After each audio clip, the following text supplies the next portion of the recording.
या द्वारकाबाई रंगबाई या. बापरे, एवढं महत्वाचं काम आहे? अहो रंगबाई, जरा सबरीनं या.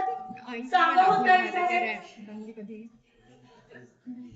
आपल्या अबोंनी अगदी स्पष्ट शब्दात सांगितले की सुनबाई अहिल्या यांना वर्तमान आणि प्रापंचिक कामात हात अडकवून ठेवू नकोस म्हणून. आता प्रश्न हा की सुनबाई म्हणून पण काही त्यांची जबाबदारी आहे की नाही. प्रापंचिक जबाबदारी तर त्यांना घ्यावीच लागणार, पण काय करणार. सरकारांची आज्ञा. म्हणजे याचा अर्थ हाच की सुनबाई आहे त्यांनी घरातली कुठलीच कामं करायची नाही, फक्त सतत शिक्षण घ्यायचं आणि घरभरची कामं शिकायची.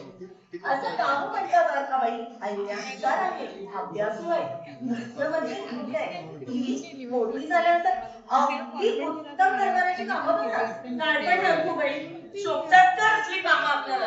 साधी रयत काय म्हणे. ते सगळं पटतंय हो, पण काय करणार. सरकारांची आज्ञा, त्याचे काय. अहो मग काय झालं.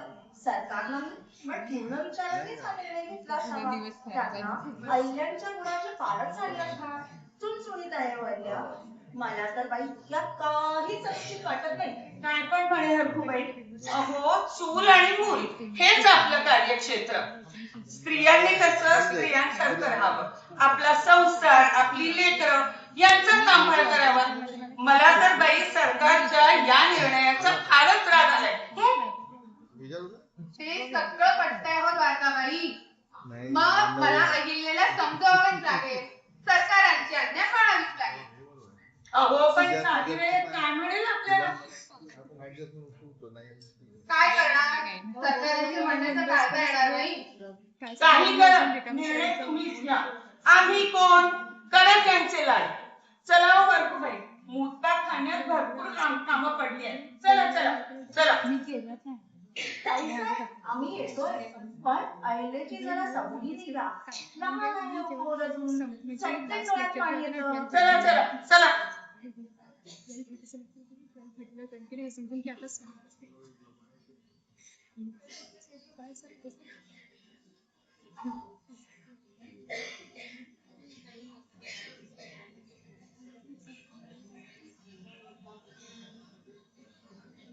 काय करावे. सरकारांची आज्ञा पण टाळता येत नाही आणि थोडेसे मनाला पण पटत नाही. पण स्त्रीचे स्त्रीपण कशात आहे आणि समाजात वावरताना तिला कशा कशाचे भान ठेवावे लागेल हे मला अहिलेला आत्ताच समजवावे लागेल. त्याची जाणीव तिला आत्ताच करून द्यायला हवी. अजून लहान आहे हो पोर.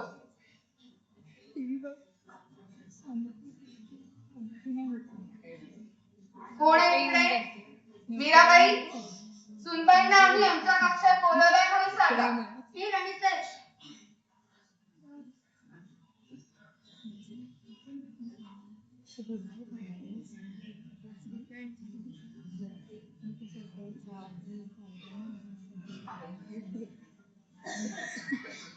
आई साहेब, आपण बोलवलं मला.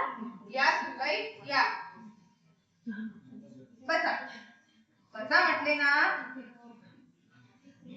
बाई, मला सांगा, बाबासाहेबांनी तुम्हाला काय काय सांगितले ते जरा सांगा का हो. मला तर बाबासाहेबांनी खूप अभ्यास करायला सांगितले. पत्ते खेळायला सांगितले. तलवारबाजीचे शिक्षण पण घ्यायला सांगितले.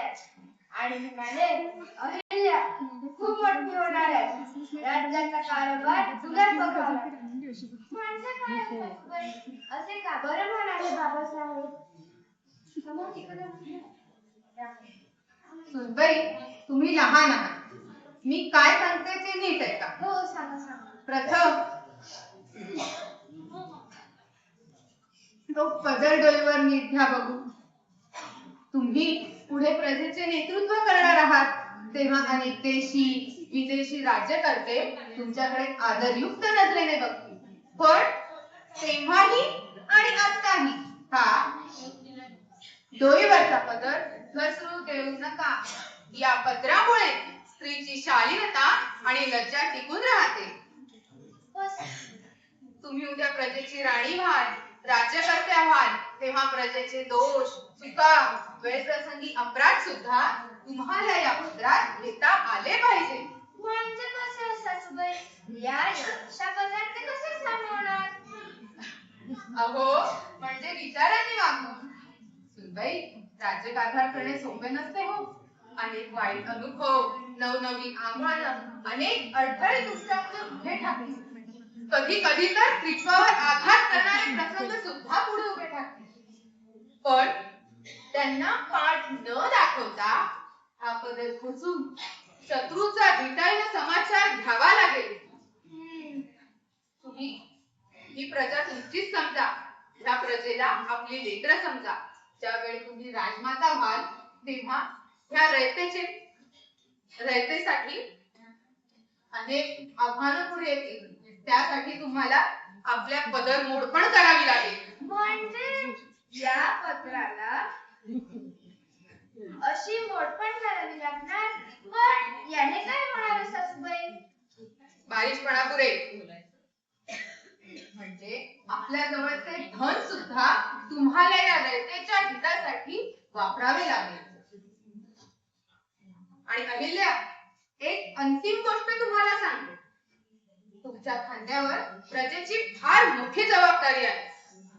त्यांचे हित पाहणे, त्यांची सुरक्षा करणे हे तुमचे मोठे काम.